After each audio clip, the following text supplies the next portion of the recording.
del Sistema Nacional de Investigadores, nivel 1 de CONACYT. Bueno, el doctor Mario ha participado y coordinado varios proyectos de investigación en filosofía.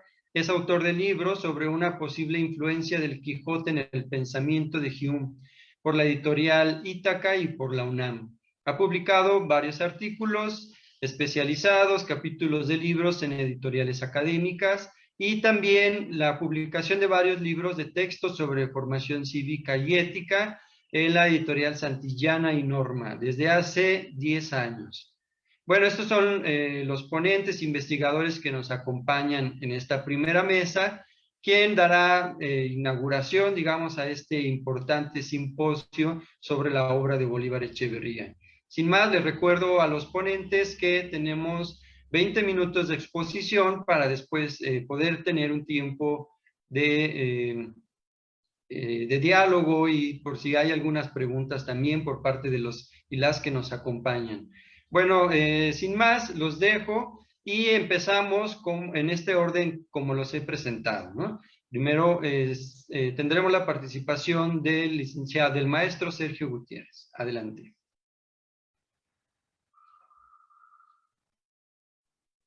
Hola, buenos días. Pues es un gusto saludarlos, es un gusto también estar aquí. Agradezco mucho al comité por la organización de este evento, ya que, como bien lo señaló el maestro Guillermo, pues es de suma relevancia el debate de la obra de Bolívar Echeverría, ¿no? No solamente en términos nacionales, sino en términos mundiales. Bien, pues voy a comenzar con mi ponencia, ¿no? Que como bien se dijo, está titulada Etos histórico y la visión trágica del mundo.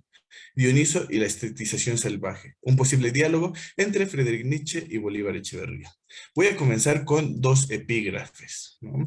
El primero de ellos dice: describir algo no es mostrar su retrato reflejado en la mente, es siempre consentir o disentir con su nombre espontáneo, es abundar en la definición que da de él el discurso social establecido o pretender introducir una diferencia. Y nada hay más difícil, aventurado e incluso en ocasiones suicida que la disensión o la propuesta de una diferencia, porque el disentir del nombre dado a un fenómeno solo puede hacerse empleando los mismos términos que con su sola gravitación construyeron el que se rechaza, porque la definición diferente tiene que formularse a contracorriente del flujo definidor que se mueve con el discurso establecido.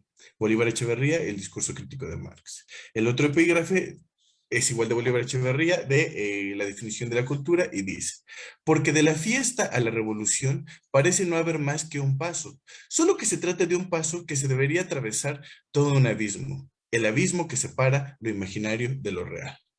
Bueno, comienzo. La originalidad de un discurso no se define según el orden temporal con el que un autor aborda un tema, tampoco a la creatividad o unicidad de los conceptos usados. Esta se manifiesta en su manera más decisiva en la radicalidad con la que su descripción disiente del discurso social establecido. La radicalidad de dicha disensión se encuentra determinada por el carácter cualitativo y humano de las diferencias que el discurso preponderante decide omitir con el objeto de instituirse como el saber predominante y así generar condiciones existenciales que reproduzcan su lógica de operación. Al introducirse un esquema conceptual cargado de diferencias, perdón, ah, se genera una tensión entre ambos discursos cuyo sendero bifurca en la posibilidad de una ruptura del orden social establecido o en la aniquilación del discurso disruptivo. Sin embargo, aquellas fuerzas que causan las disensiones son las que dotan de poder a dicho adversario. Ante un discurso tan poderoso como lo es el de la modernidad capitalista, la introducción de diferencias es similar a la del héroe trágico que, siendo conocedor del destino al que se enfrenta, decide actuar aún sabiendo que dicha acción implique un suicidio. La radicalidad del discurso de Bolívar Echeverría, más allá de ser un discurso que se enfrente al eurocentrismo desde un nacionalismo, es un discurso cuyo aparato conceptual disiente a la modernidad capitalista a través del análisis de la realidad en la periferia de esta. Es un discurso cuya radicalidad es equiparable a la del discurso de pensadores con los que frecuentemente dialoga, como lo son Karl Marx o Walter Benjamin. En filosofía, suele ser tomado como un vicio o algo infructífero la proposición de un diálogo entre dos o más pensadores. Esto se debe a que dicho ejercicio corre el riesgo de ser relacionado con un fanatismo o una imposición forzada de dos esquemas discursivos. Sin embargo, la indagación en torno al diálogo tiene como función la búsqueda de un canal comunicativo. Dicho canal, la mayoría de las veces se expresa en un problema en común, en una preocupación que expresan tanto los autores cuyo diálogo es propuesto como la del investigador que los propone. Si bien es conocido el diálogo entre Echeverría con Marx, Benjamin, incluso hasta con Martin Heidegger, pocas veces ha sido tratado, si no es que nunca, el diálogo con Friedrich Nietzsche. El tema que comunica el filósofo latinoamericano con todos estos autores es la crítica a la modernidad, abordada desde sus diversas manifestaciones. Por ejemplo, con la crítica de la economía política de Marx o la crítica del arte y la filosofía de la historia con Benjamin. La presente ponencia pretende localizar algunos puntos de comunicación que existen entre dos estrategias cuyos dispositivos conceptuales, además de tener como finalidad la crítica a la modernidad, dialogan en nociones como lo trágico, lo festivo o lo dionisíaco a través de una propuesta estética en la que se expresan las diferencias y rupturas con el discurso social establecido. El primer entramado conceptual es el que ofrece la obra de Nietzsche titulada El nacimiento de la tragedia, mientras que el segundo es el análisis de ciertas nociones fundamentales en el concepto de Echeverría del etos barroco y la estetización de la vida cotidiana. La aparición del nacimiento de la tragedia trajo como resultado un nuevo horizonte conceptual para el análisis no solo de la estética, sino de la realidad humana, pues la duplicidad de lo apolíneo y lo dionisíaco constituye, según Nietzsche, algo ya preexistente en la esencia de la humanidad que lo determina. Lo apolíneo y lo dionisíaco son conceptos clave para comprender la estrategia en su obra. Son impulsos estéticos que determinan tanto la creación artística griega como su forma de vivir. Lo apolíneo, que toma su figura del dios olímpico, es relacionado con el mundo del sueño, el arte figurativo y la mesura, la delimitación del ser humano. De hecho, es relacionado incluso con el concepto del principio de individuación de Schopenhauer, ¿no? Piensen ustedes a Apolo como el dios del sol, ¿no? El que limita un contorno, el que determina cierta bella apariencia, que construye determinadas figuras y que de una manera u otra va a determinar esta forma de aparecer de una moral, de un tipo de arte, por ejemplo, digamos el dórico, o de ciertas limitaciones poéticas, ¿no? Y por otro lado, lo dionisíaco proviene del dios Dioniso, ¿no? De este dios que proviene que se relaciona con el carácter festivo, con lo que es la embriaguez, con la ruptura del principio de individuación, ¿no? Y esta embriaguez que se puede provocar tanto por bebidas narcóticas, pero también por el éxtasis que te puede provocar, por ejemplo, la primavera o incluso la relación erótica entre los seres humanos, ¿no? Bueno, en la poesía griega, estos impulsos se manifiestan de distintas maneras, según Nietzsche, ¿no? Por ejemplo, tenemos en Homero cómo triunfa, por ejemplo, el principio apolíneo, modelando a sus héroes, modelando a sus dioses, mientras que en lo dionisíaco lo podemos encontrar en la canción popular de Arquíloco, ¿no? Dice Nietzsche que Arquíloco es tan importante para Homero eh, en la historia de la literatura griega, ¿no? Pero además la importancia de la canción popular radica en que Arquíloco elaboraba cantos, ¿no? Relacionados con, digamos, el mal de amores, sus experiencias bélicas, y eso lograba que, pues, todo el pueblo griego se identificara con él, ¿no? Y Nietzsche explica esta identificación a través de la música. ¿Por qué? Porque Dioniso también es el dios de lo musical. Así tenemos a Apolíneo como el dios del arte figurativo, el dios del arte del contorno, de la arquitectura, de la pintura. Bueno, tenemos a Dionisos como el dios del arte musical, ¿no? En el que se rompen estas individuaciones, ¿no? La manera en la que explica Nietzsche esto es que dice que la experiencia de Arquíloco proviene de una musicalidad originaria, ¿no? Que Arquíloco como tal, a través del sufrimiento, se conecta con la musicalidad originaria de la existencia y eso genera en él imágenes imágenes desordenadas y que él al agruparlas, ¿no?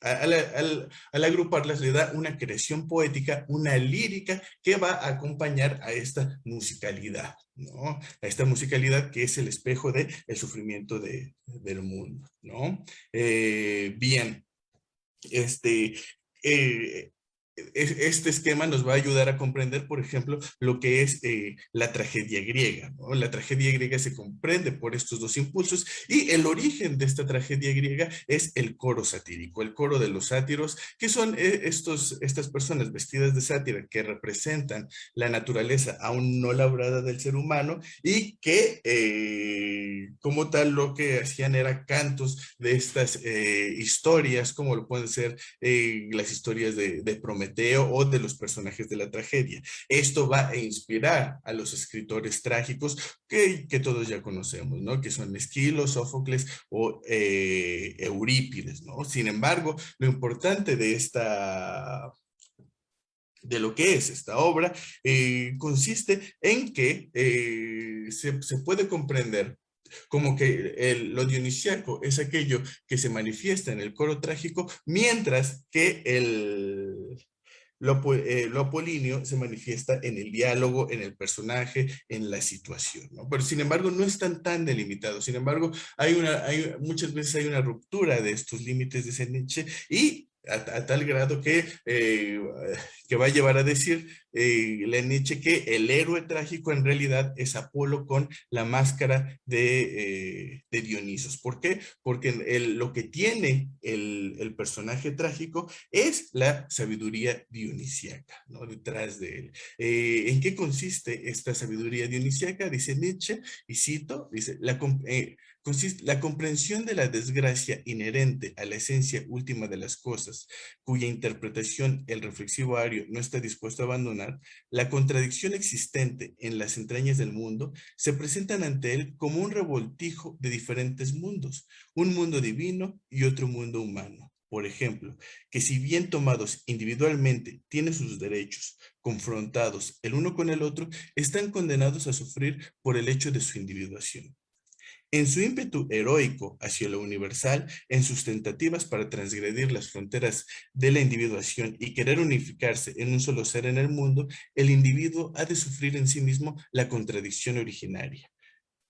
La contradicción originaria oculta en el fondo de las cosas. Dicho de otro modo, comete sacrilegio y sufre, ¿no? Por ejemplo, el sacrilegio que implica este tipo de relaciones incestuosas que podemos ver en Edipo, Electra o Antígona, o también el sacrilegio, por ejemplo, de Prometeo, ¿no? Que va a decir Nietzsche que va a ser en realidad el mito de origen de la cultura aria, ¿no?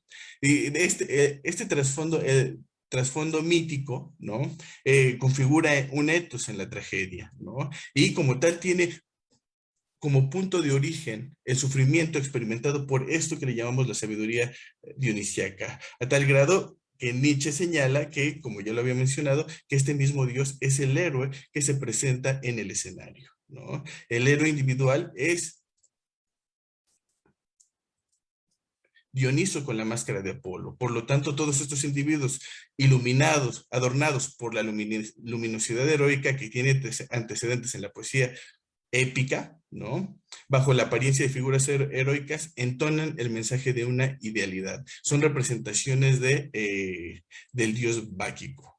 Este esquema construido sobre aquello que constituye lo trágico, que comienza en el conocimiento de la unidad de lo real, pasando por el principio de individuación como origen del sufrimiento, culmina en una alegría cuya fundamentación es el arte como aquello que puede restablecer la unidad, ¿no? Y cito a Nietzsche. La alegría metafísica que invade al hombre trágico no es sino una traducción de la inconsciente e instintiva sabiduría trágica al lenguaje de la imagen. Nos deleitamos en la destrucción del héroe, la más alta manifestación fenoménica de la voluntad, porque él no es, después de todo, más que mera apariencia, y porque la vida eterna de la voluntad ni siquiera es afectada por tal destrucción. Allí donde la tragedia proclama creemos en la vida eterna, la música es la idea inmediata de esta vida, ¿no? Fin de la cita, ¿no? Sin embargo, esta visión trágica como tal tiene un fin a través de un síntoma. ¿Cuál es este síntoma? Es este síntoma a partir del cual Nietzsche va a proponer su crítica a la modernidad. Este síntoma es la muerte de la tragedia, que comienza con las tragedias de Eurípides, el cual al introducir el prólogo, el cual al introducir una explicación de lo que pasa en la obra y dejar a un lado,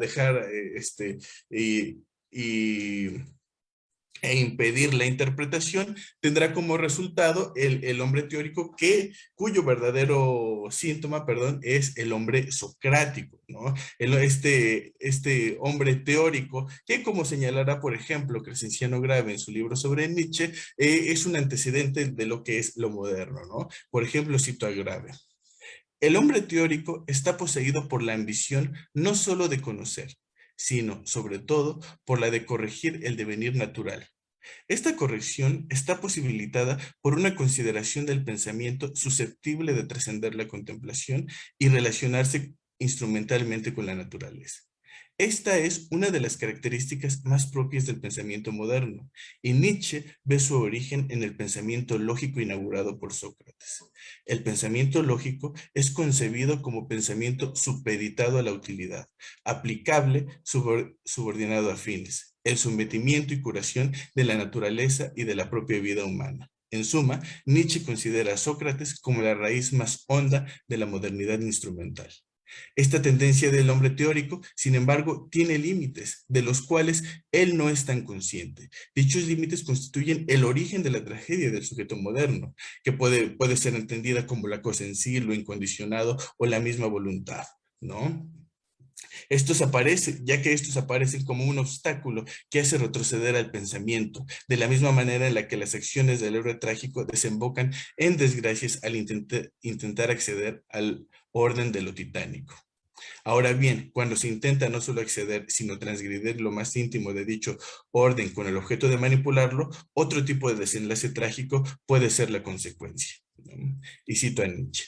Mas ahora es el momento en el que la ciencia, aguijoneada por el poder de su ilusión, se precipita sin freno hasta sus límites. Contra ellos se estrella el optimismo en la esencia de la lógica, pues el radio del círculo de la ciencia está compuesto de infinitos puntos, de manera que, mientras no tengamos manera de medir cómo este círculo podría estar medido por completo, el hombre noble y mejor dotado no puede menos de toparse hacia el ecuador de su existencia, con tales puntos limítrofes del radio, quedando absorto ante lo inexplicable.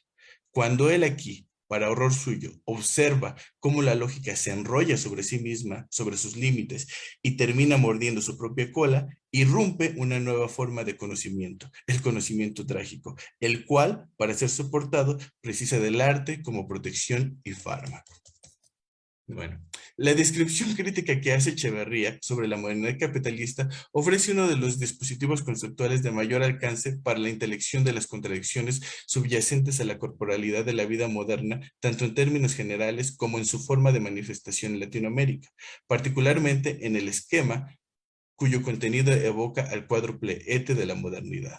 Este esquema tiene como objeto la descripción de determinadas maneras de sobrevivir o asumir la contradicción que le es esencialmente propia a la modernidad capitalista, contradicción determinada por el sometimiento de la forma natural al proceso de reproducción social, que se refiere al proceso de producción de consumo y de valores de uso, a la valorización de valor orientada a la acumulación de capital. Esta valorización de valor mercantil, desarrollada por Marx en El Capital, es la que configura la pauta en el devenir de este conflicto, donde la forma natural termina por ser sacrificada y subsumida a una comunicación mercantil entre valores de uso.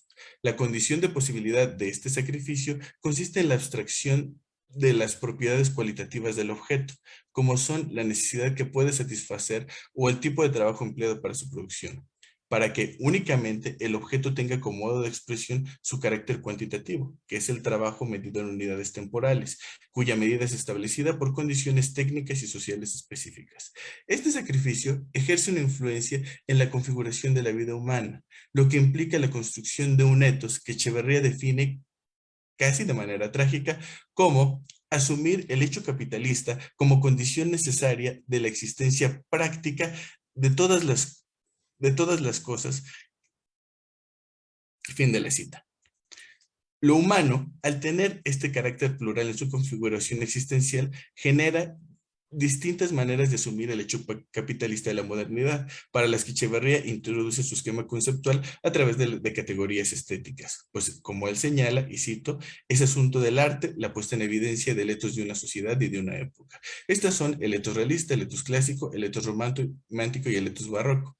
De estas cuatro modalidades, la presente ponencia dirige su mirada a la del etos barroco, que utiliza la categoría de arte barroco como un arte y comportamiento que caracterizó los siglos XVII y XVIII en Europa. Una de las características del arte barroco consiste en que, al emplear los preceptos preestablecidos por la época, ejecuta de manera formal una resistencia al sacrificio de la forma natural. Cito a Echeverría. En el empleo del canon formal incuestionable, encuentra la oportunidad de despertar el conjunto de gestos petrificados en él, de revitalizar la situación en la que él construyó como negación y sacrificio del otro. Ella también es una aceptación de la vida hasta en la muerte. El arte barroco expresa un modo de asumir las contradicciones que implica la modernidad capitalista en la vida cotidiana, cuya importancia consiste en negarse a sacrificar la forma natural afirmada en su existencia, aun si esto implica un acto suicida. Perdón, Sergio. Ajá. Te invito a que vayas concluyendo, por favor. Ok, gracias, Guillermo. Bien, esta estrategia es una afirmación de la forma natural, pero esta afirmación esta afirmación del modo natural, bueno, la podemos encontrar en la manera en la que lo barroco busca la estetización de lo cotidiano. ¿Y cómo es que lo busca? A través de lo festivo, ¿no? Echeverría, en definición de la cultura, expone estos tres comportamientos que son el juego, la fiesta y el arte, que son como tal la interrupción de lo cotidiano, ¿no? Y bien, bueno, y entonces ya para terminar,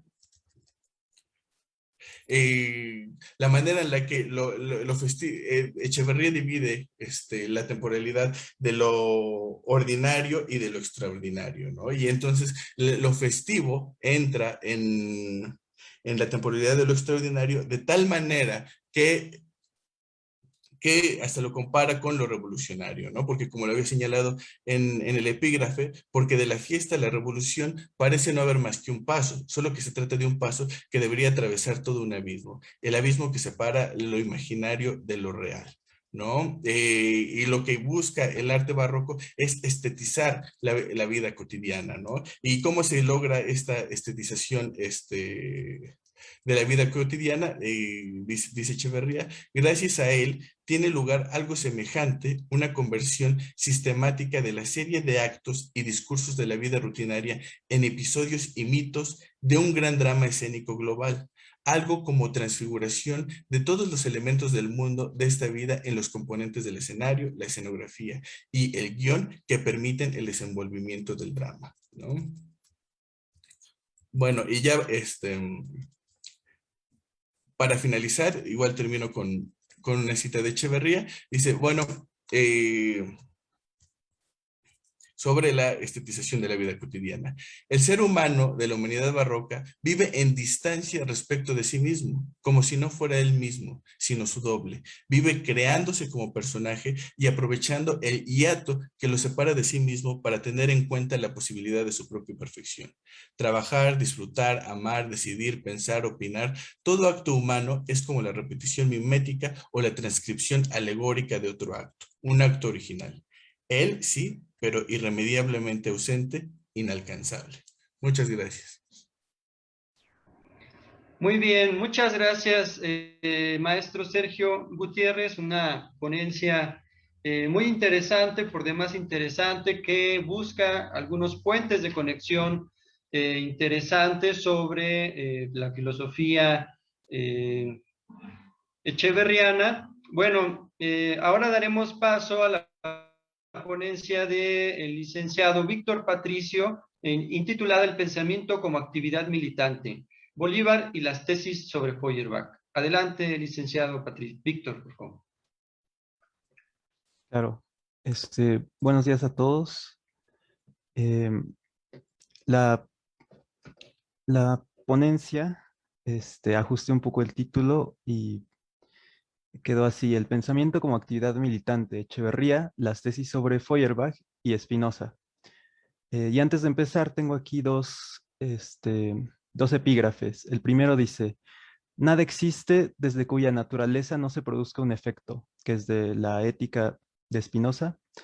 Y el segundo dice: el litigio sobre la realidad o irrealidad de un pensamiento que se aísla de la práctica es un problema puramente escolástico, que es parte de la segunda tesis sobre Feuerbach de Marx.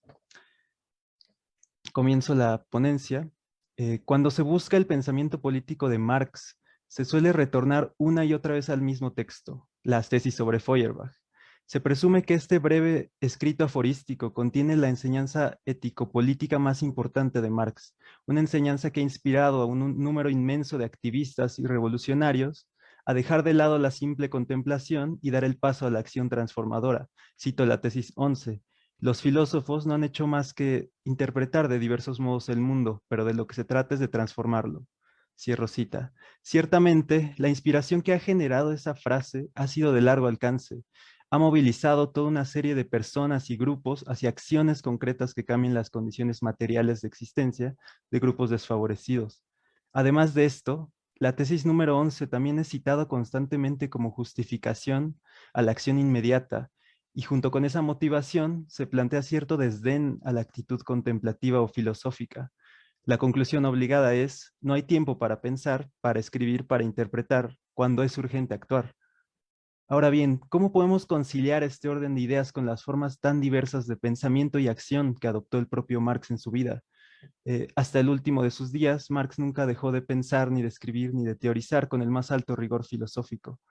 Como veremos, la clave está, como hace Echeverría en su análisis, en situar la tesis 11 dentro de la constelación de significados donde se produjo. La tesis 11 es la conclusión a un entramado argumental dado por las demás tesis y, además, es producto de un momento histórico de efervescencia social y política. Tomando esto en cuenta, se nos abren posibilidades de reflexión sobre las direcciones interpretativas del texto en su conjunto. En esta ponencia se argumentará que el panorama completo de las tesis, reinterpretado por Echeverría, nos ofrece una visión mucho más compleja e interesante sobre la inseparabilidad de la materialidad de la actividad intelectual. En la interpretación común, pensamiento y acción se presentan como opuestos irresolubles, en paralelismo con la oposición materialismo-idealismo. En realidad, el objetivo de Marx es problematizar los fundamentos mismos de esta oposición. En otras palabras, de construir el antagonismo irresoluble entre pensamiento y acción. Esta problematización nos indica que la actividad filosófica debe ser pensada como una actividad humana, una praxis.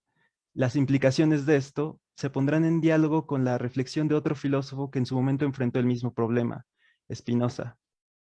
Se seguirá en particular el materialismo radical que Warren Montag propone a partir de su lectura del Tratado Teológico Político. Finalmente, más allá de decirnos algo sobre los filósofos que produjeron estos textos, se buscará hacer una reflexión en torno a la forma de entender la actividad intelectual o filosófica como una actividad militante y estratégica. Las tesis fueron recopiladas póstumamente a partir de anotaciones fragmentadas que hizo Marx en sus libretas de apuntes entre 1845 y 1846, mientras vivía en Bruselas y preparaba el manuscrito de La ideología alemana junto con Engels. Aunque este texto consiste solamente en 11 enunciados aforísticos, contiene una discusión compleja entre el punto de vista idealista y el materialista. A pesar de que la discusión entre estos puntos de vista contrarios es explícitamente el tema de las tesis, Bolívar Echeverría considera que el objetivo en realidad es comprender la significación de la actividad revolucionaria, tanto en el terreno empírico como en el terreno teórico. Siguiendo a Echeverría, este texto no solo nos ayuda a entender la obra de Marx en su conjunto, sino que guarda un gran potencial crítico, ya que transmite un mensaje profundo acerca de la producción del discurso crítico. La tesis 11, citada anteriormente, no solo refiere a la acción, sino también al acto de pensar y teorizar, pero el trabajo teórico, que pretende ser crítico, no debe ser simplemente una labor contemplativa, sino afectar el mundo en su transformación.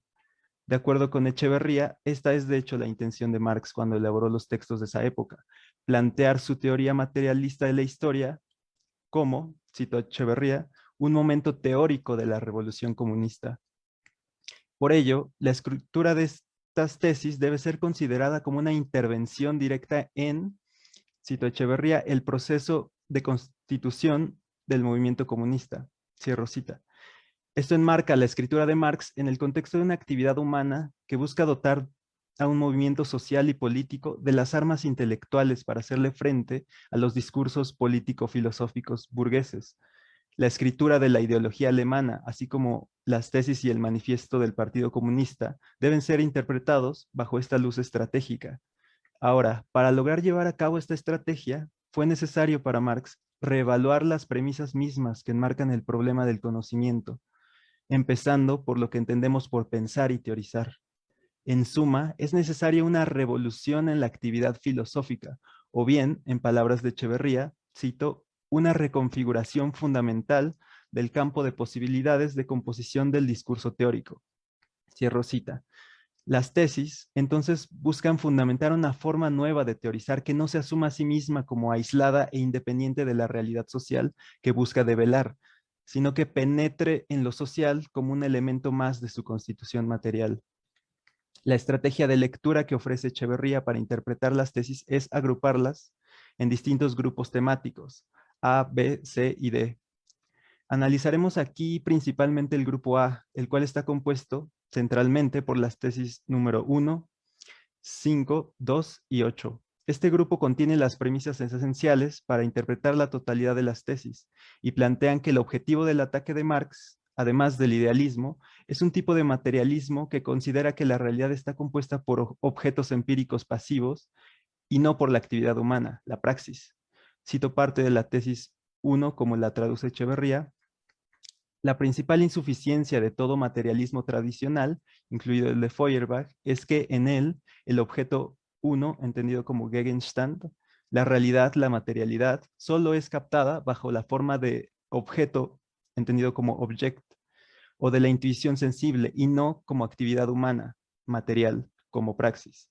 Cierro cita. La insistencia por la centralidad de la actividad humana sigue también en la parte final de la tesis 5, donde se denuncia que Feuerbach no capta la materialidad como actividad práctica material humana. Se observa una vez más esto en la tesis número 8. Para Marx no se trata solamente de pensar en la materialidad desde el objeto empírico, sino que debe ser la actividad humana el objeto central del materialismo. Cito la tesis 8. Toda vida social es necesariamente práctica. Todos los misterios encuentran su solución racional en la praxis y en la comprensión de esa praxis. Cierro cita. Aquí es donde debemos preguntarnos entonces, ¿qué es la filosofía en el contexto de una vida social? ¿Qué cualidad tiene el pensamiento humano como actividad material? Ahora bien, pasando ahora a la tesis número 2, lo que se propone ahí es una definición de verdad sumamente radical, que el pensamiento es verdadero en tanto se demuestra en el mundo a través de la actividad práctica. Cito la tesis 2, la cuestión de si al pensamiento humano le corresponde una verdad objetiva no es cuestión de la teoría, sino una cuestión práctica. En la praxis debe el hombre demostrar la verdad, esto es la realidad y el poder, la terrenalidad de su pensamiento. El litigio sobre la realidad o irrealidad de un pensamiento que se aísla de la práctica es un problema puramente escolástico. Cierro cita. La expresión de la terrenalidad del pensamiento es aquí crucial. El pensamiento tiene una potencia material que se observa en los efectos que produce en el mundo. El filósofo Richard Rorty ha observado que la epistemología se vio mucho tiempo atrapada en una metáfora especular donde pensamiento, la conciencia o la mente se entendieron como el campo especular donde la realidad se veía reflejada. Esta herencia encontró su punto hegemónico en la teoría del conocimiento moderna, donde se asumió que la verdad o falsedad del conocimiento dependía de qué tan fiel o qué tan racionalmente describía la naturaleza. Podemos pensar que Marx, en este grupo de tesis, busca refutar por completo esta diferencia entre conocimiento y naturaleza, que presupone que el pensamiento y las ideas ocurren en un espacio aislado del mundo, en la mente o en el alma del sujeto. La propuesta es una definición práctica y política de la verdad, aquello que con su poder y fuerza se hace acontecer en el mundo. Esto implica muchas cosas, por ejemplo, que la verdad está inmiscuida en el proceso de constitución de lo real, por lo que la realidad y la potencia de cualquier teoría debe responder a su contexto. De una u otra manera, teorizar es una forma de praxis, una actividad material, y como todas las demás actividades, emerge en momentos histórico-culturales específicos y se entrelaza con otras formas sociales, grupales e institucionales que mueven a las personas a actuar. El pensamiento mismo es una de las determinaciones materiales de lo existente, pues está inmiscuido dentro de todo el entramado de relaciones que componen lo real. No es ni independiente ni absolutamente determinado o secundario, sino un elemento más del mundo. Por ello, Echeverría interpreta que, para darle un discurso crítico al movimiento comunista, el materialismo debe desprenderse de toda forma antigua de teorizar que busque simplemente la aprehensión fiel de los fenómenos. De esta manera, el pensamiento mismo se gesta y se desarrolla dentro del mundo material. Solo así es capaz de movilizar personas y grupos, de provocar alegrías, euforias y miedos, de socavar los edificios teóricos que fundamentan las instituciones que nos oprimen. Pensar que el intelecto, la palabra, la interpretación solo son juegos con los que una clase dominante se entretiene, es ignorar la posibilidad de reapropiar el espacio del discurso para darle un uso estratégico y crítico. La actividad intelectual no puede evitar incidir y ser afectada por el mundo a través de los distintos mecanismos que la conectan con los demás reinos de la realidad. Por ello, siguiendo Echeverría, podemos decir que además de revalorar la praxis en el sentido de militancia política, Marx busca también reapropiar el discurso filosófico para darle un sentido práctico. Este es el discurso crítico. La interpretación que hace Echeverría de Marx es muy sugerente y tiene implicaciones de largo alcance para lo que podamos considerar como la labor filosófica. Antes de entrar de lleno a estas conclusiones, será de gran utilidad recuperar la propuesta de Spinoza alrededor del mismo tema. A pesar de que Echeverría no considera a Spinoza en su argumento, nos parece que su propuesta le da mucha mayor potencia a las consideraciones en torno al papel del discurso crítico en su relación con la actividad, con la realidad material. De acuerdo con Warren Montag, Spinoza y Marx han sido de los filósofos más controvertidos en la historia por razones similares. Así como los textos de Marx provocaron todo tipo de efectos en su contra, los escritos de Spinoza produjeron también algunas de las reacciones más fuertes y violentas en la historia de la filosofía. No solo sus ideas se buscaron refutar de modos innumerables en el campo intelectual, sino que también, junto con su persona, recibieron los grados más altos de censura y exclusión. Como ha observado Althusser, la lección que debemos extraer de estos hechos no opera solo en el nivel del pensamiento, sino a partir de los efectos objetivos que produjo la filosofía de Spinoza en el mundo. El pensamiento espinosista ha sido recuperado desde la segunda mitad del siglo pasado en función del potencial crítico, teórico y político de sus planteamientos filosóficos. Como ha recuperado el autor francés Laurent Bouvet, Spinoza puede ser pensado esencialmente como un filósofo de la resistencia y la estrategia. No solo produjo una filosofía que presentaba ideas radicales en términos de emancipación y libertad, sino que también su forma de escribir y exponer sus ideas fue decididamente estratégica y práctica. El escándalo tan generalizado que provocó la obra de Spinoza estuvo relacionado con su filosofía de la inmanencia radical, la afirmación Deus sive natura, Dios o naturaleza, se presenta como una expresión ambivalente sobre la indiferenciación entre ambos conceptos y nos dice que no hay nada externo al reino de la naturaleza, así como no hay trascendencia. Así, si no hay trascendencia, nada existe fuera del sistema de interacciones materiales entre cuerpos, que es la naturaleza. Por ello, siguiendo a Montag, mente, pensamiento y conocimiento son inseparables de sus manifestaciones materiales. Este tipo de lectura que se centra en los efectos materiales del pensamiento es una que el propio Spinoza promueve en su tratado teológico político. En este texto, el autor hace una defensa notable de la teología utilizando un método poco ortodoxo, derivado de su filosofía de la inmanencia. El método implica considerar la Sagrada Escritura como una parte de la naturaleza, en sentido material, y no reducirla a algo trascendente externo a ella. Como tal, el texto sería un cuerpo en contacto con otros cuerpos, sometido a las vicisitudes que lo atraviesan y lo afectan en encuentros de todo tipo. Estos encuentros son los que dirigen a las personas hacia la devoción, hacia el miedo, a la dicha, hacia la rebeldía o la obediencia. Gracias a Derrida es ya conocida la crítica que hace Platón en Fedro acerca de la escritura, que separada de la voz viva, está sometida a todas las inclemencias del mundo. Esto es considerado por Platón como algo negativo, en gran medida porque los destinos del texto están fuera del alcance del autor, cuyo pensamiento es la fuente real de las ideas vivas plasmadas en el texto. Contrario a esto, la propuesta de Spinoza implica dejar de separar la parte intelectual de sus efectos y formas materiales de existencia, pues solamente eso es lo que hace que las ideas tengan repercusiones reales en el mundo.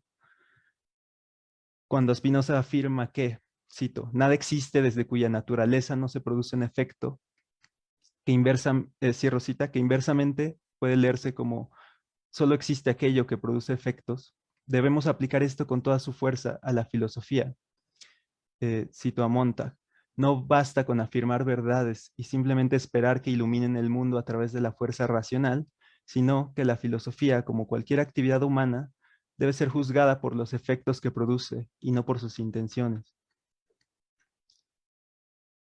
Y consideraciones finales. En nuestro contexto contemporáneo suele plantearse el problema sobre la relación que la vida académica filosófica y sobre la relación de la vida académica filosófica y los demás contextos de la sociedad. Existe mucha inquietud acerca de si la filosofía y las humanidades tienen alguna relación con los problemas sociales que el país y el mundo se enfrentan diariamente. Esta es una inquietud sumamente válida que debería ocupar nuestras preocupaciones, en especial si estamos pensando en la relación entre la filosofía y el bien común. Las aportaciones que hacen Echeverría en su lectura de Marx, así como Montag en su lectura de Spinoza, nos ofrecen una vía para plantear el problema en términos sumamente interesantes. La actividad filosófica siempre tiene una vida material dentro de las formas en las que se escribe, se expone y se disemina. Se materializa en los cuerpos tanto de aquellos que dedican su vida a la escritura y el pensamiento, como de aquellos que viven la opresión disciplinaria de las instituciones creadas a partir de teorías filosóficas sobre la naturaleza humana, el Estado, el trabajo, etc. El discurso crítico aquí descrito debe tomar en cuenta todos estos factores y pretende ser un artefacto de intervención en la transformación del mundo. Considerar la verdad como un elemento material de la realidad implica destronar su lugar inquebrantable e inmutable para comprender sus usos estratégicos y prácticos. Esto nos debe hacer ver que el pensamiento no solo depende de factores lógico-argumentativos, sino también de factores retóricos y psicológicos. En este sentido, las barreras disciplinarias que muchas veces separan la teoría del conocimiento con otras aproximaciones más sociológicas, históricas, psicológicas al conocimiento, pueden terminar limitando los alcances y la potencia que la filosofía puede tener. Los esfuerzos que se hacen desde la sociología, por ejemplo, para comprender el saber como capital cultural y simbólico, el cual se distribuye de modos desiguales, así como el capital económico, y que produce todo tipo de exclusiones, puede ser una forma interesante de observar incluso el campo filosófico mismo, compuesto por la academia y las instituciones que vigilan la producción y diseminación del saber. Todos estos son mecanismos a través de los cuales la materialidad del pensamiento filosófico se regula de ciertos modos para producir o dejar de producir ciertos efectos. Además, esta visión nos debe llevar a analizar los medios físicos en los que el pensamiento se disemina, lo cual es tan determinante para su existencia. Factores como las diferencias estructurales del libro, del panfleto, del manifiesto, del ensayo, cuestiones sobre el estilo literario y argumentativo, así como los medios de impresión, edición y difusión, no serían entonces externos al reino del pensamiento, sino parte esencial de su constitución.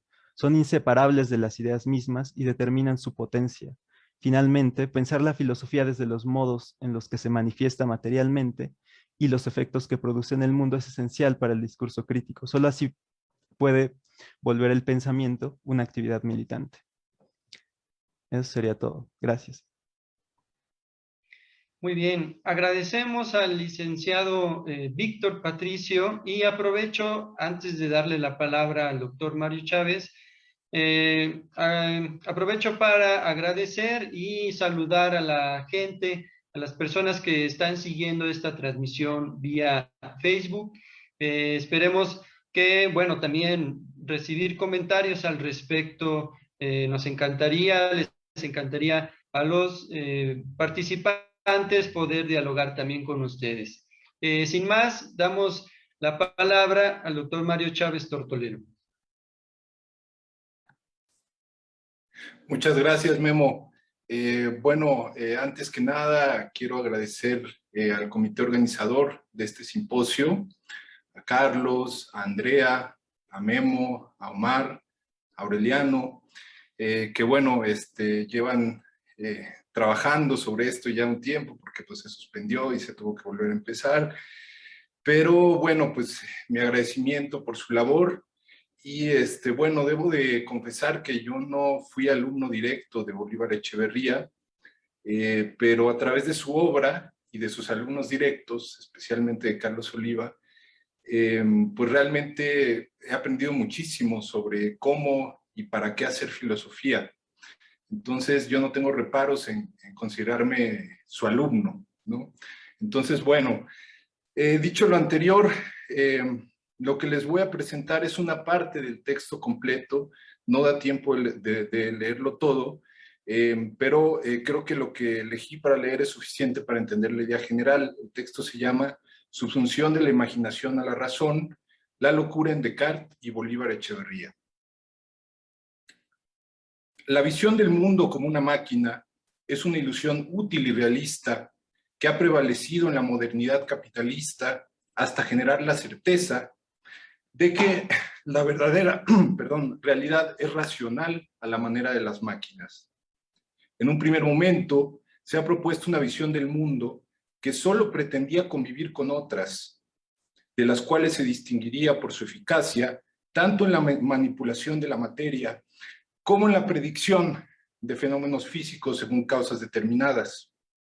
En un segundo momento, todas las demás visiones del mundo han quedado supeditadas a la visión racional, en tanto que interpretaciones más o menos alejadas, más o menos válidas o cercanas a un patrón inamovible.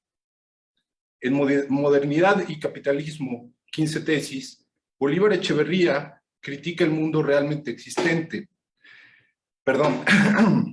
Al perderle el respeto a lo fáctico, muestra que la aniquilación o explotación no es la única alternativa ante lo otro, y que aún es posible un modo diferente, erótico, de modernidad. En este contexto, la crítica a la razón históricamente acontecida adquiere un papel fundamental. Es ahí donde se juega la visión epistemológica y ontológica del mundo moderno. La denuncia de que la relación del individuo consigo mismo, con otros individuos y con la naturaleza, a un nivel social y económico, es en el fondo destructiva, adquiere consistencia con el análisis de los presupuestos epistemológicos y ontológicos de la visión del mundo como una máquina, fabricada en el taller automático de la subjetividad. En ese tenor, observamos varios filósofos modernos que pretenden configurar un sistema racional de acceso a la realidad con el cual explicarían y normarían la socialidad, todo para satisfacer un deseo desinteresado de conocimiento y moralidad. Desde una visión crítica, sin embargo, también es pertinente observar que en el acto han instaurado la posibilidad de repetición de una pulsión impositiva y destructiva con respecto a la otredad y la mismidad. En particular, observamos que la imaginación, una facultad libre, configuradora de otredades y resistente al sistema racional, y este es un punto importante, es empleada por las filosofías de Descartes y de Kant, por poner ejemplos paradigmáticos de la modernidad, hasta quedar subsumida a la razón. El concepto de modernidad es complejo en la obra de Bolívar Echeverría. En la modernidad de lo barroco, él hace énfasis en el carácter de proyecto de la modernidad, así como en su especificidad histórica. A lo largo de su obra, refiere constantemente a otras modernidades y potencialidades de la misma, otras potencialidades de la modernidad. En Modernidad y Capitalismo, sin embargo, define la modernidad como el carácter peculiar de una forma histórica de totalización civilizatoria de la vida humana. A continuación, distingue entre la modernidad realmente existente y la modernidad posible o potencial. Esta última es considerada como la esencia de la misma, separada teóricamente de su expresión histórica concreta. Y es así como el concepto de modernidad entra en un juego dialéctico, ya que su realidad se encuentra en suspenso, indefinida, polimorfa, como una sustancia en el momento que busca su forma, dice Bolívar Echeverría. La forma ideal de totalización, que es la verdadera esencia de la modernidad, no es total, acabada y cerrada, como pretende ser una forma realmente existente de la misma. Pero ¿en qué sentido puede haber una forma ideal de totalización de la vida humana que en su esencia es indefinida y polimorfa? Aquí hay una dialéctica, por un lado es total, por otro lado es posible. Bolívar Echeverría nos da dos claves, sino para detener la dialéctica del concepto, al menos para valorar su realización histórica en función de su potencialidad, la tecnología y la abundancia. Tanto la tecnología como la abundancia remiten a la libertad. En la interpretación de Jorge Juanes, de hecho, la modernidad de Bolívar Echeverría lleva en sus entrañas el advenimiento del reino de la libertad. En efecto, la tecnología permitiría pasar de un estado de escasez a un estado de abundancia mediante la manipulación de la materia. Pero justo este poder de manipulación llevaría insensiblemente de la modernidad al capitalismo, en donde el estado de escasez del que se pretendía salir es reconstruido. La forma ideal de totalización de la vida humana puede mantenerse en un estado indefinido y polimorfo en cuanto adquiere un sentido erótico. Si las innovaciones tecnológicas, pues es un deseo, tuvieran simplemente sentido de superar el estado de escasez en comunidad y no se impusieran para aumentar la abundancia de algunos y la escasez de los demás, no se convertiría en un totalitarismo de facto. Varias formas de modernidad podrían convivir entre sí, más que el reino de la libertad. Habría que hablar, pues, del reino de las libertades, en donde la esencia o la potencia de totalización se expresaría en múltiples formas que conviven eróticamente las unas con las otras. Y es que varias totalidades, de hecho, conviven en la potencia, aunque sea paradójico hablar que de hecho es en potencia, aunque en realidad una se imponga sobre las otras en el acto. Al respecto, dice Stefan Gandler, Echeverría considera papel suyo señalar teóricamente la posibilidad, e incluso, aunque reprimida, cubierta o negada, la realidad de otras modernidades. En la perspectiva de Echeverría, la modernidad realmente existente no es la única que existe en realidad. Y otra vez aquí la dialéctica entre realidad y potencia, ¿no? Totalidad y diversidad, sino la que domina, y además, desde su perspectiva, no es vista con buenos ojos la presencia o la posibilidad de otras modernidades. Se niega lisa y llanamente su existencia y se intenta reprimirlas en la praxis. Termina Gandler.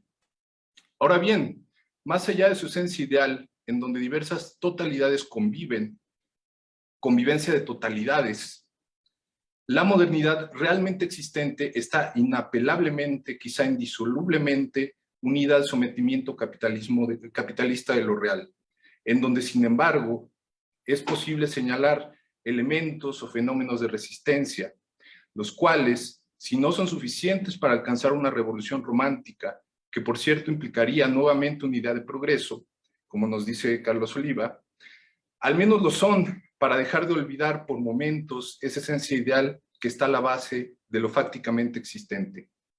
Entre estos elementos podemos contar la locura. En la modernidad de lo barroco, Echeverría habla de los problemas que implica la revitalización de un paradigma barroco.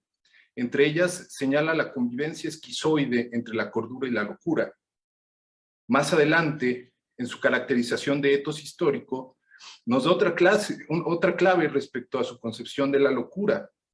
Una vez que ha señalado la tensión propia de la cultura y su modo de sobrevivencia en el discurso de los estados nacionales, dice lo siguiente respecto a las narraciones históricas. Cito, que han podido percibir y tematizar la variedad y la complejidad del proceso dialéctico en que las sociedades han cuestionado y reafirmado en la vida cotidiana la forma y las figuras de su mismidad. Han debido reconocer y revalorar a contracorriente de la tendencia discursiva dominante, explorando con atención en los márgenes o en los deslices de la cultura descrita como nacional, la presencia de ese momento desustancializador que caracteriza la actividad cultural. Un momento que el discurso moderno condena en general como una incursión peligrosa de lo otro. La locura, el primitivismo, lo extranjero, y al que solo acepta como creatividad una vez que lo ha encerrado y neutralizado en una zona privilegiada de la vida cultural. La interpretación de Bolívar Echeverría de la locura como un elemento de crítica y resistencia de la modernidad capitalista, un elemento constitutivo de otra modernidad que podríamos denominar barroca, se reafirma en el inicio de las meditaciones sobre el barroquismo, a propósito de Don Quijote. No es para huir o escapar de la realidad, dice Echeverría, sino al contrario, para liberarla del encantamiento que la vuelve irreconciliable y detestable, que Alonso Quijano se convierte en Don Quijote. No es para anularla, sino para rehacerla y revivirla, para desfacer el entuerto, que se le hace a toda hora cuando se la reduce a la realidad mortecina del entorno de Antonia Quijana. Termina Echeverría. La locura se presenta, pues, como un elemento de resistencia ante la era de la cordura y el realismo que se instaura en el siglo XVI junto con la modernidad capitalista. Con base en lo anterior, la subsunción de la imaginación a la razón que presentamos aquí puede ser vista como una tecnología moderna de carácter epistemológico y ontológico que puede superponer la abundancia a la escasez al dirigir al pensamiento de manera adecuada para manipular el mundo circundante a su voluntad, aunque su expresión concreta haya llevado a la superposición de la mismidad a la otredad y a la negación de cualquier otra visión del mundo, así como una peculiar relación con la locura excluida en la otredad.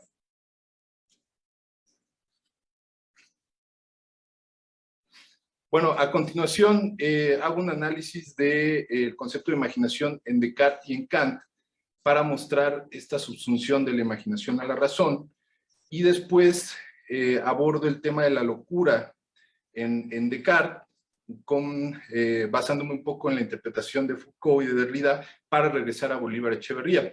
Eso es lo que voy a leer. Descartes presenta esta imagen en las meditaciones metafísicas de los insensatos, ¿no? Porque acuérdense que plantea ese argumento del sueño, pero previo al argumento del sueño considera también la locura, pero dice, pero yo no voy a realmente considerarlo porque esos son locos o son insanos y yo no sería menos insano si me guiara por su ejemplo. Entonces, mejor el sueño, ¿no? Que es algo que todos experimentamos todas las noches, entonces no locura, sueño. Y uno de los ejemplos que da es de una persona que se cree que es el rey estando loco y sin embargo no tiene ni ropa, ¿no? O personas que creen que tienen cuerpo de vidrio, ¿no? Entonces continúo. La imagen del loco pobre y desnudo que se cree un rey bien vestido es patética pero ilustradora de la concepción moderna de la locura. Pero si el loco ha experimentado un cuerpo de vidrio, ¿por qué no dudaría de tener el cuerpo que todos queremos tener? La experiencia de la otredad permite al loco poner en duda las cosas materiales. Está más allá de ellas, caminando solo, pobre y desnudo en la exclusión. Muchos filósofos de la modernidad establecen principios epistemológicos y ontológicos que pretenden ser universales o válidos para todos los estados mentales, excluyendo la locura, y pretenden aplicar a todas las personas que no están locas.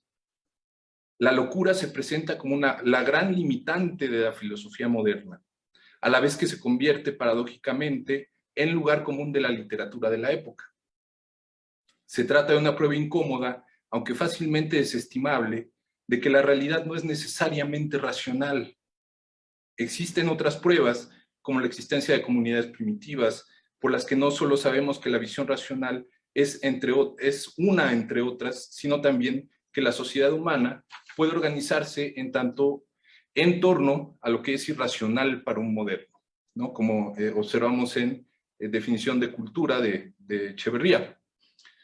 Lo peculiar de la locura es que puede emerger en el más moderno de los modernos. En palabras de Bolívar Echeverría, cito, sobre el espacio circunscrito por el escenario ha aparecido un acontecer que se desenvuelve en autonomía respecto al acontecer central y que lo hace, sin embargo, parasitariamente dentro de él, junto con él, un acontecer diferente que es toda una versión alternativa del mismo acontecer. Termina cita. La locura se presenta como un momento de crisis y oportunidad de autocrítica de la modernidad capitalista. Alimenta la ilusión de que la ilusión racional no es la única posible. Abre la posibilidad de un orden coherente y convincente y sin embargo irracional. Es decir, de que lo irracional sea equivalente a lo racional y de que pueda haber un mundo sin la constante subsunción de la imaginación a la razón. En el debate de Foucault y Derrida en torno a la locura en Descartes, en efecto, la razón que se pretende universal puede ser comprendida como una configuración histórica determinada en su juego dialéctico con la locura.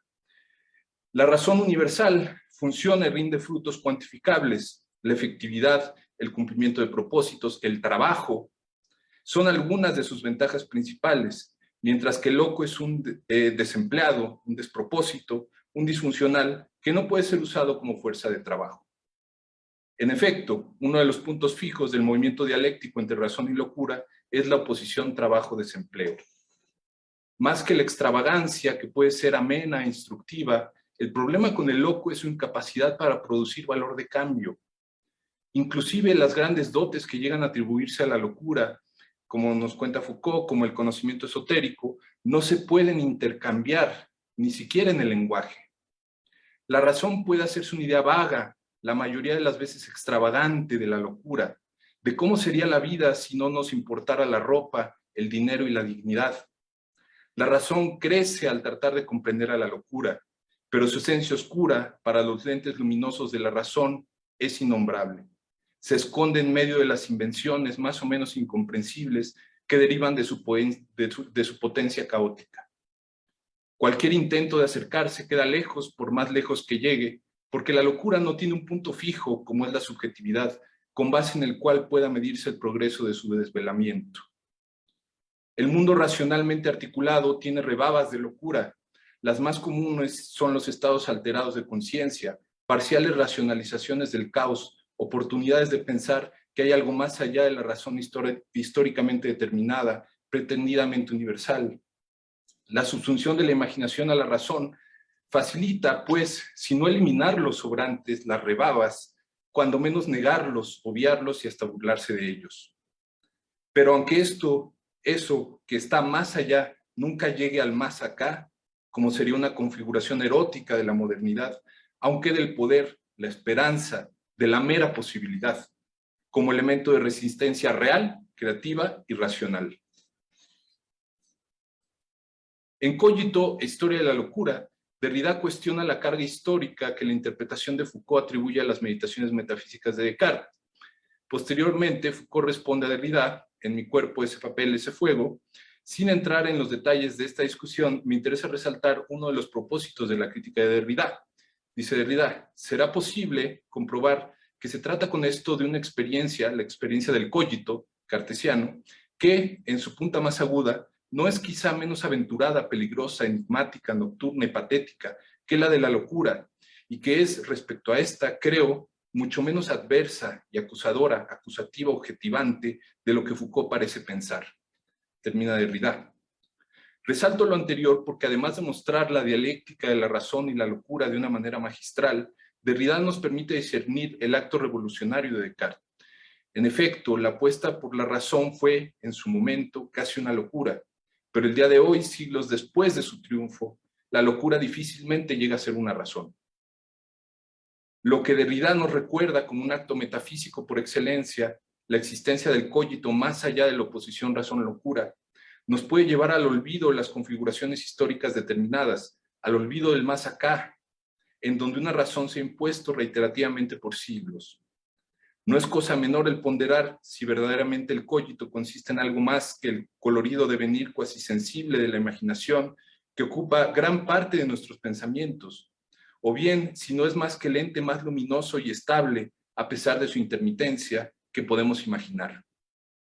pero la violencia que por momentos Derrida parece justificar en este infinito intermitente, más allá de las dicotomías sentido-no sentido, ser-no ser, locura-razón, etc., no es solamente la violencia metafísica de un pensador genial, también es el reflejo de una violencia anclada en el individualismo del sujeto moderno, que, como sugiere Bolívar Echeverría, es tan real, innegable, irresistible, como posible, contradictorio y contingente. Desde la perspectiva crítica de Bolívar Echeverría, es pertinente mostrar que la modernidad capitalista es un hecho consumado, aunque no la única modernidad posible.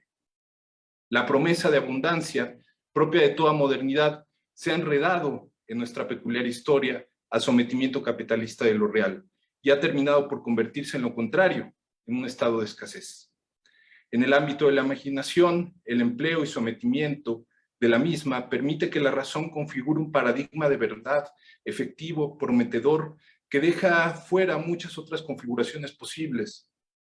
La imaginación racional se vende por su efectividad material, una ventaja que la hace atractiva y útil, pero a condición de que deje de ser una opción o medio entre otros para convertirse en la única garantía de verdad.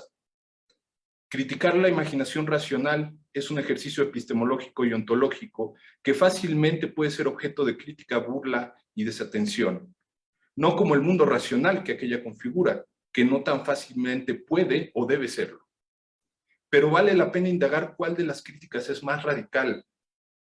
Hemos de preguntarnos si la estrategia de resistencia planteada por Bolívar Echeverría es extremista, si en lugar de tener razón, de aprovechar el tiempo, de ganar dinero, es preferible perder la razón, perder el tiempo y deshacerse del dinero. O bien, si la apuesta de una modernidad alternativa puede ser una locura moderada o una razón erótica. No en la simple rebeldía de hacer lo contrario de lo fáctico, de desfigurar el artificio de la realidad, sino esa potencia demoníaca de la que habla Platón de armonizar los contrarios, de mediar entre la abundancia y la escasez, la mismidad y la otredad, el orden y el caos, la razón y la locura. Gracias.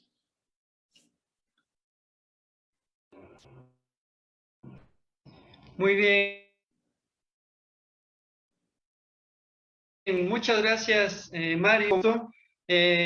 Bueno, creo que empezamos con broche de oro, ¿no? Porque hemos visto tan siquiera en esta mesa cómo los alcances de la obra de Bolívar Echeverría son muy variados, muy distintos, que pueden correr por distintos derroteros filosóficos, sociológicos, como bien nos lo estaba planteando también Víctor.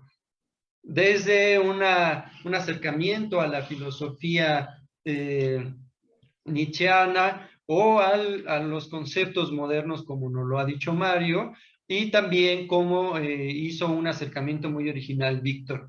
Bueno, yo quiero, digamos, inaugurar este pequeño espacio de comentarios o discusiones, si es el caso, aprovechando el comentario que nos hace llegar vía Facebook de Sofía Aguilar sobre la cuestión de lo barroco, ¿no? Que, bueno, si los compartimos, dice, me parece interesante la relación que hay con el arte barroco, el cómo esta corriente busca estetizar la vida cotidiana con un leve toque dramático. Y quisiera empezar aprovechando este comentario que nos hace Sofía Aguilar. Bueno, también agradecemos, ¿verdad? Y también agradecemos los demás comentarios que han estado llegando sobre la calidad de las ponencias, ¿no? Una felicitación a los ponentes. Y bueno, yo quiero empezar con este comentario aprovechándolo, sobre todo porque creo que en los tres trabajos que nos han presentado ustedes, se puede ver esta cuestión dramática, ¿no? Yo lo pensaba sobre todo pensando en esta concepción de praxis o de práctica que nos estaba haciendo Víctor acerca de la interpretación de Bolívar Echeverría sobre las tesis sobre Feuerbach, que tiene que entrar en una vitalidad dramática, el hecho incluso no solo de reflexionar sobre la práctica, sino de realizar una práctica, ¿no? El hecho performativo y dramático que conlleva dicho planteamiento, y bueno, no se diga, creo que es muchísimo más claro, ¿no? Tanto en la propuesta del licenciado Sergio como el doctor Mario Chávez, ¿no? El arte, tanto la fiesta como el arte. Bueno, no sé también si aquí dentro de la sala hay algunos comentarios, ¿no? De la gente que estamos aquí, pueden aquí alzar la mano o si no, preguntarnos. Bueno, yo quisiera, bueno, nos llega otra pregunta, ¿no? Entonces se salvan. Yo tengo algunas preguntas, pero bueno, las dejaremos al final si es que tenemos tiempo. Pero Lisset hace llegar, bueno, el equipo más bien aquí del Congreso nos hace llegar la pregunta de Lisset Sánchez, que se las comparto. Al parecer son, según entiendo, generales. Yo creo que las podemos contestar. Perdón, la pueden contestar los tres, ¿no? Y por ahí podemos empezar la discusión. Dice Lisset, ¿el capitalismo de qué forma manipula la naturaleza? ¿No? Yo creo que, bueno, los tres podemos ver esto, podemos contestar desde sus planteamientos. También, ¿cuál es la relación entre sociología y filosofía en el análisis? Y otras dos preguntas más. Si el análisis de la locura, esta es propiamente para Mario, supongo, si alguien más la quiere contestar, adelante, ¿no? Si el análisis de la locura fortalece a la razón, ¿qué fortalece a la razón? Y, bueno, y el planteamiento, ¿no? Y la última, la revolución y las festividades, ¿de qué otra forma se relacionan? Bueno, por ahí hay algunas preguntas que pueden asumir alguno de los participantes. Bueno, y en vistas de que aquí están las preguntas, yo creo que podemos hacer una recapitulación de una sesión de preguntas y luego que respondan. Aquí Carlos Oliva tiene una participación. Adelante, doctor. Gracias, Memo. Muy buenos días a todos. Muchas felicidades a los ponentes. Me han gustado mucho sus intervenciones. Entonces, quiero hacer 3 preguntas muy breves para no tomar mucho tiempo. Primero a Sergio, voy en ese orden. Sergio, en Valor de Uso y Utopía, el primer ensayo de Bolívar se llama La modernidad como decadencia, ¿no? Y es un ensayo dedicado a Nietzsche, ¿no? Es muy interesante que inicie ese libro con ese ensayo. Y al final del ensayo, él acusa a Nietzsche de hiperboreísmo, ¿no? Esta idea de Bolívar de traer nuevos términos del latín y del griego al uso del español contemporáneo, ¿no? Entonces, por hiperboreísmo lo estaría acusando de que tiene una fijación con la diagramación del mundo nórdica, ¿no? Y dice que este hiperboreísmo lleva a Nietzsche, al final de cuentas, a sostener que hay una vocación dionisíaca espontánea que se da especialmente en el mundo germano, que sacraliza la substancia histórica y, lo más importante, que renuncia al discurso reflexivo, ¿no? Entonces, en ese sentido, él diagrama una crítica muy interesante a la modernidad planteada desde la filosofía alemana y centra en Nietzsche esta exacerbación de lo dionisíaco, ¿no? Quisiera ver si tienes algún comentario al respecto. A Víctor le quería preguntar, que me ha parecido también muy interesante y muy brillante la ponencia, y sobre todo volver a traer a Spinoza en este sentido de un pensador de la resistencia y la estrategia.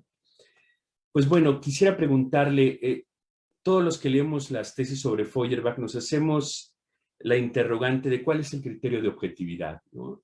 Y yo creo que Echeverría ha acentuado la idea en esas tesis del principio de terrenalidad. Yo, sin embargo, tengo una duda. Parecería que la mayor fuerza y el mayor poder de la praxis es la praxis capitalista. Entonces tengo una duda de cómo esa praxis capitalista puede ser objetivamente criticada desde una praxis que no está pensando en los principios de acumulación, y cómo se liga primero esto con la terrenalidad, y en segundo lugar, si esto tiene alguna deriva moral o el problema de la moral y el pensamiento queda entre paréntesis. Y finalmente a Mario, que también me ha gustado muchísimo su ponencia, tengo una duda. Si no mal recuerdo, Echeverría es tan provocador que llega a decir que hay una metodología de la locura barroca. Y yo siempre he pensado que esta metodología de la locura barroca camina junto, por ejemplo, la locura de Descartes cuando está teniendo sus imaginaciones y sus ensueños, pero que en lugar de llevarla a descansar en la subjetividad, en la duda metódica, en esto que también has descrito tú, los barrocos y las barrocas la llevan a descansar en la forma natural, ¿no? Esto es que el principio de anclaje de la locura o de la imaginación o de la fantasía o de la insania sería la forma natural y no propiamente la subjetividad. Ese es mi primer comentario. Y mi segundo es que la estrategia clásica me parece que frente a la acumulación del capital o la diagramación metódica que hace Descartes, el principio central de lo barroco sería el del derroche. El problema en el barroco actual es que ¿qué derrochamos? Y lo que parece es que el capital nos ha llevado a una especie de eliminación de la riqueza natural. Entonces parecería que el barroco se queda sin posibilidades de operar el derroche frente a la acumulación en el mundo contemporáneo. Y bueno, una vez más, pues los quiero felicitar porque han sido ponencias muy brillantes. Gracias. Muy bien, yo creo que podemos hacer una ronda para que contesten los ponentes. Y bueno, nos han estado llegando más preguntas que vía Facebook que pueden ir adjuntando a sus respuestas, ¿no? Tanto en la pregunta de Fred Nan como la pregunta de Jesus Lara, ¿no? Bueno, entonces, adelante. Si quieren en el mismo orden o si quiere empezar alguien primero.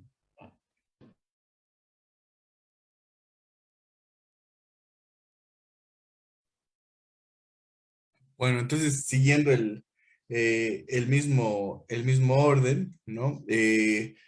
Bien, bueno, en cuanto a al primer conjunto de preguntas que al parecer hace Lisette Sánchez, creo que la única que corresponde a lo que yo expuse es cuál es la relación entre la revolución y las festividades, ¿no? Bien, en efecto, Echeverría habla de que el paso de lo imaginario a la revolución, pues es un paso gigantesco, ¿no? Pero bueno, para esto precisamente ayuda tanto el arte, ¿no? Como lo es también la dramatización, ¿no? Y entonces como tal, el arte que es por ejemplo, en el ensayo que Bolívar Echeverría hace sobre lo que son las vanguardias, habla de la mímesis festiva, ¿no? Y cómo el arte lo que busca es de una manera o de otra imitar esta festividad y traerla al punto de lo cotidiano, ¿no? Y entonces ahí, el arte puede, pues, si no salvar este abismo, sí tiene esta posibilidad probablemente de construir una especie de sendero, ¿no? Al intentar estetizar lo cotidiano. Bien, sobre la pregunta de Carlos, sí, es muy extraño que él comience este valor de su utopía con el ensayo de modernidad como de decadencia, ¿no? A partir de relacionar a Nietzsche como pues sí, como una especie de decadente, ¿no? A través de cómo la enfermedad puede llegar a dignificar, ¿no? Y comienza, es muy interesante porque comienza exaltando y resaltando sobre la contradicción entre lo alejandrino y lo trágico, ¿no? Y como tal, como una contradicción mucho más importante, por ejemplo, que la de lo apolíneo y lo dionisiaco, ¿no?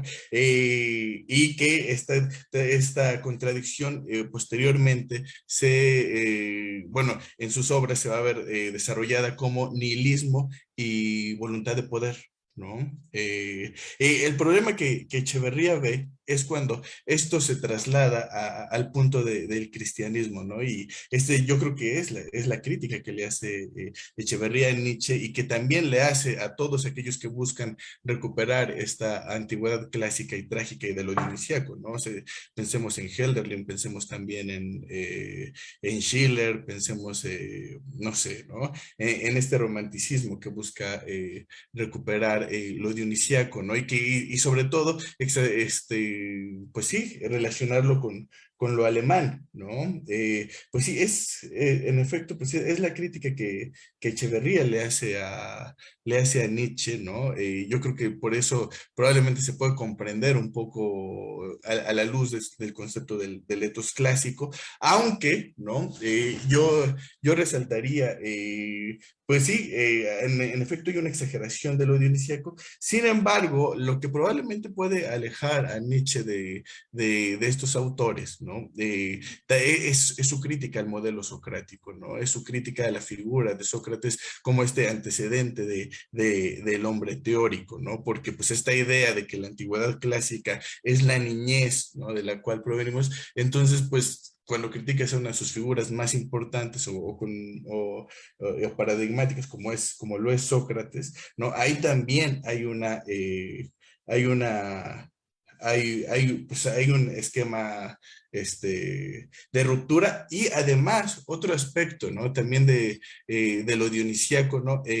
Pues sí, hay una gran cantidad de autores que también critican, ¿no? Esta idea de, pues sí, de identificar, por ejemplo, el cristianismo con lo apolíneo, ¿no? Porque señalan que el cristianismo primitivo en general, en sus inicios, pues es dionisiaco por propagar precisamente este amor desmesurado, desmedido, ¿no? Entonces sí, sí se puede esquematizar al pensamiento alemán a través de ese modelo. Sin embargo, ¿no? Yo creo que pues obras como El nacimiento de la tragedia sí tienden a ser, pues sí tienden a romper con esta idea, ¿no? Porque en El nacimiento de la tragedia específicamente, Nietzsche explica la necesidad de lo apolíneo para que controle lo dionisíaco, ¿no? Para que la tragedia, para que la visión trágica del mundo pueda acontecer, hay una necesidad de un presupuesto figurativo que es lo apolíneo. En efecto, al Nietzsche que critica a Bolívar, pues es el Nietzsche de la voluntad de poder, ¿no? El Nietzsche posterior, el que exacerba, sí, lo dionisiaco, ¿no? Muy bien. Bueno, antes de que continúe Víctor y Mario, les recuerdo en el entendido, ¿verdad? Que tenemos el límite de tiempo. A las 12:45 tendremos que abandonar la sala para que se oríe, supongo, ¿no? Porque vamos a estar utilizando la siguiente sala a la 1 de la tarde. Bueno, adelante, Víctor. Sí, gracias. Pues me parece que la pregunta que hace Lisette sobre la relación entre sociología y filosofía pues que yo mencioné en la ponencia, ¿cuál sería la relación? Pues justo lo que quería resaltar eh,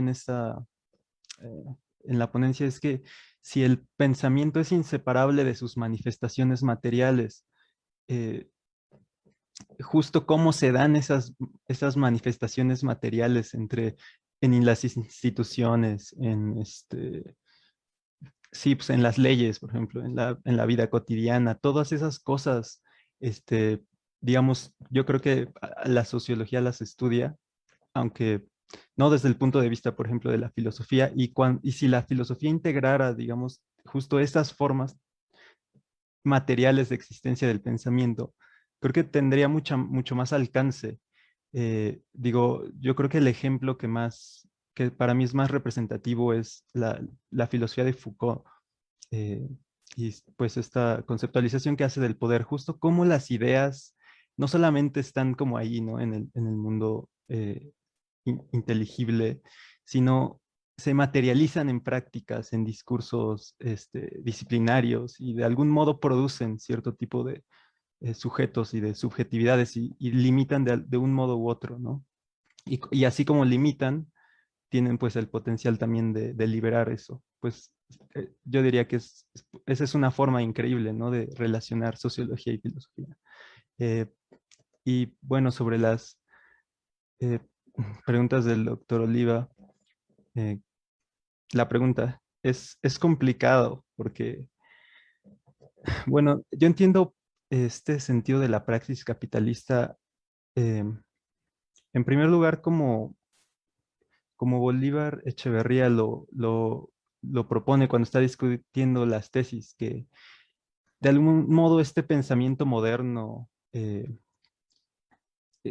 capitalista en este pensamiento se planteó el problema del conocimiento como en estas dualidades que se discuten, ¿no? Empirismo, racionalismo, materialismo, idealismo. Y justo conforme se va desarrollando el pensamiento filosófico en torno al tema, parece que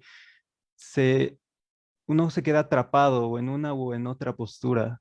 Y digamos, especie de como impasse, como imposibilidad de resolver el problema, es para Marx, al menos así lo leo yo, ¿no? Ese es el problema de que se planteó el asunto en esos términos. Y de algún modo liberarse o tratar de deshacer esa distinción y proponer la idea de esta como, de la verdad como potencia, como se da en el mundo, sería para mí una forma de poner como la crítica en torno sí, a este planteamiento del pensamiento moderno, ¿no? Ahora, cuando la pregunta se piensa en este sentido sí, porque Bolívar Echeverría enfatiza este asunto de la terrenalidad del pensamiento, ¿no?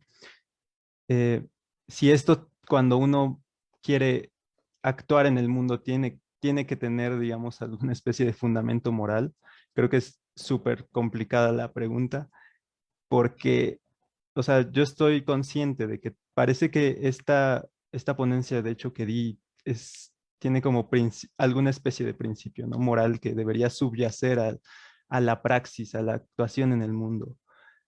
Pero creo que responder de una u otra forma esa pregunta sobre la moralidad sería peligroso.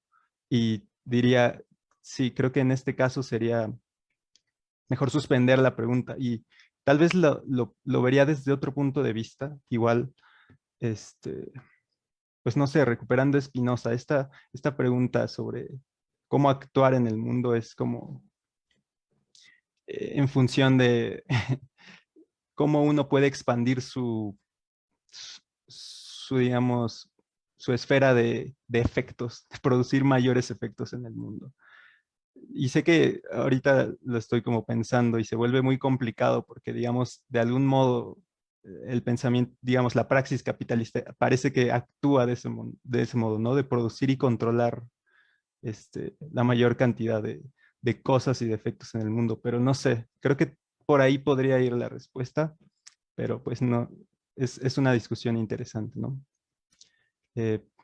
Pues sí. Muy bien. Adelante, doctor Mario. Gracias, Memo. Pues muy interesantes las preguntas, Carlos, muy interesantes las preguntas de los asistentes. En principio, pues sí, Descartes es un ahorrador, ¿no? Es un gran ahorrador y su subsunción de la imaginación tiene que ver justamente con plantear el mínimo imaginable, ¿no? Si pensamos en el mundo de Descartes, en este mecanismo, cuando funciona la imaginación, cuando tiene un sentido epistémico y ontológico válido, es cuando imaginamos lo mínimo, ¿no? Corpúsculos en movimiento, ¿no? O sea, lo que todo el mundo puede entender, que de hecho ahí hay un sentido interesante en Descartes, ¿no? Porque eso es el sentido común, eso es lo que todo el mundo tiene, ¿no? Claro, es interesante ver ya más claramente, aunque también está en Descartes, en Kant, cómo esta racionalidad se engarza con la subjetividad, ¿no? O sea, para Kant, las categorías que garantizan esa racionalidad del mundo presuponen como fundamento de fundamentos la percepción trascendental. El sujeto es condición necesaria de la racionalidad. ahí, claro, vale la pena preguntarse qué tanto es artificial, qué tanto es una producción que se fue encontrando poco a poco y que cambia, modifica, altera la situación natural, ¿no?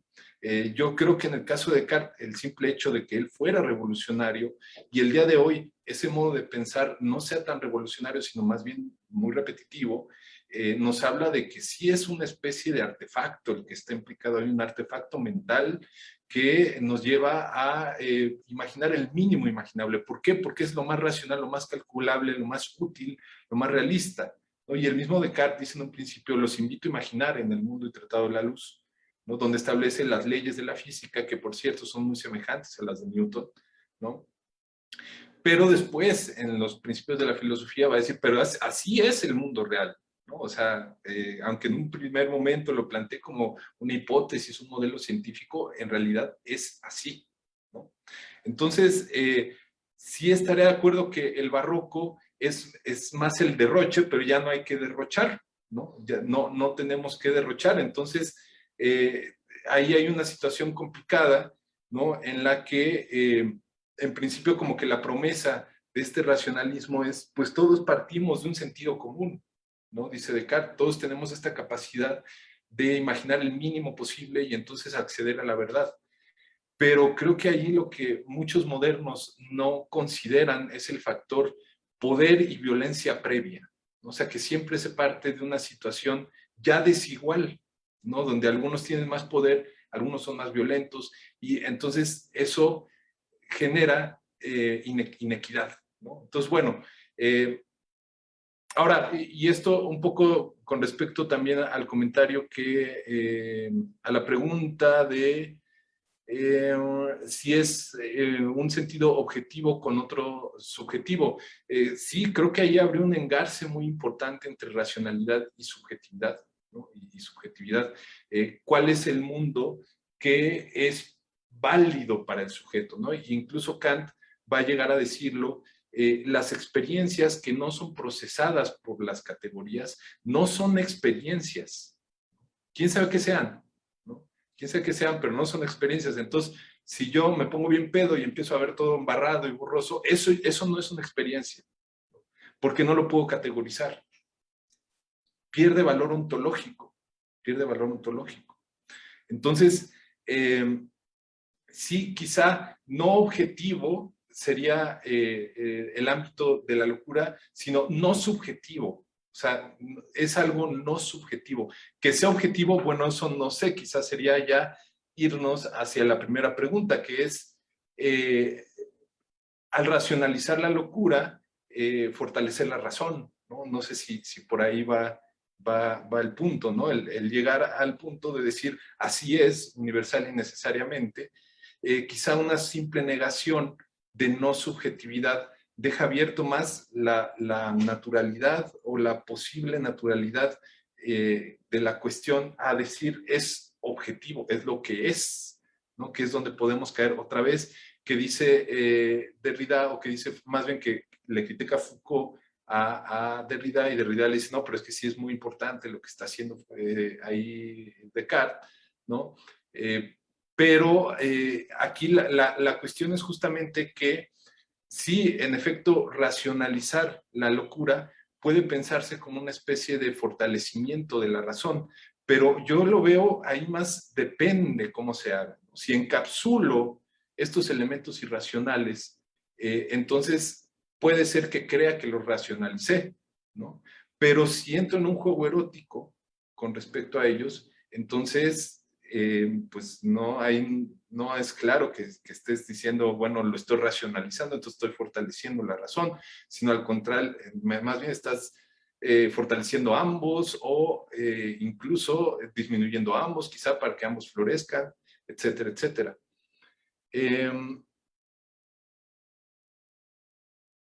Y bueno, la pregunta sobre la realidad en Bolívar Echeverría, bueno, me parece muy compleja.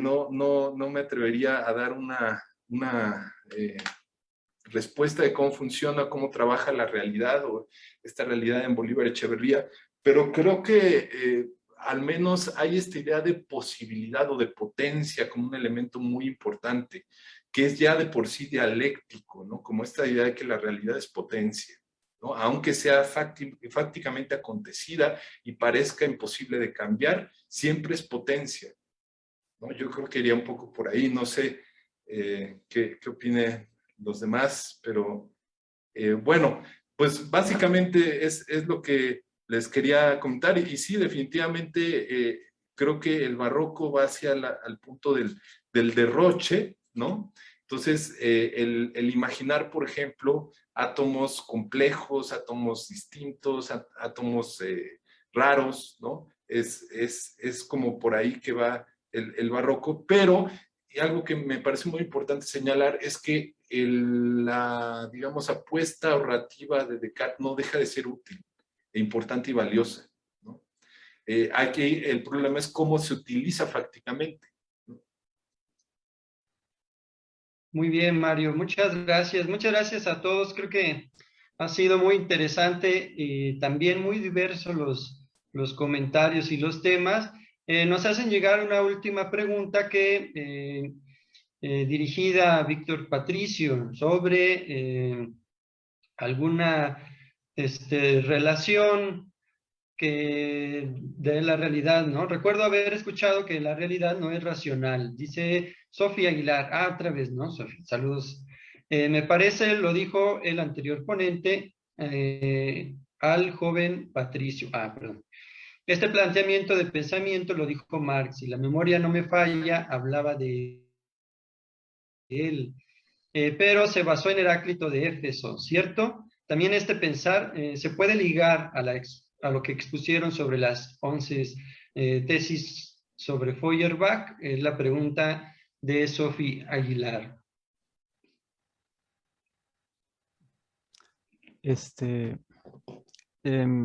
Bueno, esto sobre si la realidad no es racional, no, no, bueno, no estoy seguro si lo dijeron acá, al menos no creo que es algo que habría dicho Marx, digo, al menos en el sentido opuesto al que lo hace Hegel cuando dice que lo que es real es racional.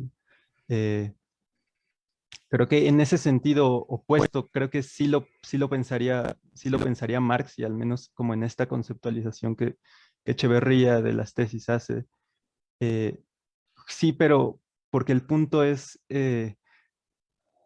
sí, o sea, como que parece que lo real es de un modo, lo racional es de otro. Hay que ver cómo coinciden o no coinciden, digamos, pensando que lo real está en un lado y la racionalidad está de otro lado. Justo em, lo que al menos me parece que apunta Echeverría es que no, digamos, ese es el problema, que es pensar esa oposición. Y de esa manera, digo, tampoco podríamos decir sí, que la realidad no es racional, eh, pero digamos que al menos sí tiene elementos, digamos, como caóticos o que se refieren como a lo otro, ¿no? A la otredad, que es de hecho lo que plantearon los otros ponentes, de una manera muy interesante, sobre la locura, sobre la fiesta, ¿no? Esta parte es de lo que más me gusta de Bolívar, ¿no? Cómo revalora estas experiencias de lo otro, y luego cómo lo particulariza, ¿no? A la experiencia de América Latina. Pues, les quería agradecer sus ponencias, eso me había faltado hacer. Me gustaron mucho. Y pues eso sería todo.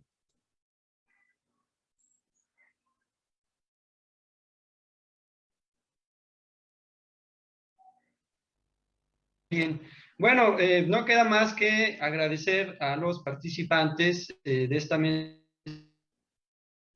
inaugural del simposio de una manera muy completa, y invitar a la gente que nos está siguiendo que en las actividades todo este día de hoy, siguiendo ahorita a la 1 de la tarde, tenemos presentación de los libros de una colección que hemos estado y bueno, a las 4 de la tarde, ahí está la segunda mesa, a las 6 de la tarde habrá la tercera mesa y a las 8 de la noche otra presentación de la traducción de Transcrítica, ¿no? Un gran evento también para que nos sigan, coman rápido y se vengan otra vez, ¿no? Y finalmente agradecemos a la gente que hace posible esta transmisión, aquí los que nos acompañan, tanto a Meyali, a Aurora, Jesús, que nos están echando la mano para que pueda realizar este evento. Y bueno, obviamente a la Asociación Filosófica de México, aquí en la persona presente de el bueno del doctor Aureliano Ortega, ¿no? Muchísimas gracias, un saludo y que esté muy bien, ¿no?